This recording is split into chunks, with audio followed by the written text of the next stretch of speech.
All right, productivity enthusiasts, let's dive in. Ever wonder how some people seem to have it all together? Today, I'm sharing the secrets of highly organized people. Let's get started. Number one, they plan their day the night before. Instead of waking up and scrambling, they have a game plan ready to go. This simple habit sets the tone for a productive day. Number two, they declutter regularly. An organized space equals an organized mind. Spend a few minutes each day tidying up and you'll notice a big difference in your focus and efficiency. Number three, they use lists for everything, and I mean everything.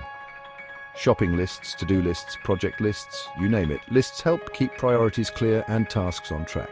Number four, they set clear goals. Organized people know exactly what they want to achieve, both short-term and long-term. Having specific goals gives direction and purpose to their daily actions. And finally, number five, they say no. That's right. They're not afraid to decline unnecessary commitments. They focus on what truly matters and avoid spreading themselves too thin. So there you have it. 5 habits of highly organized people that you can start incorporating today. Remember, it's all about small changes that lead to big results. Thanks for watching. And if you found this helpful, don't forget to like and subscribe for more productivity tips. Stay organized and stay awesome.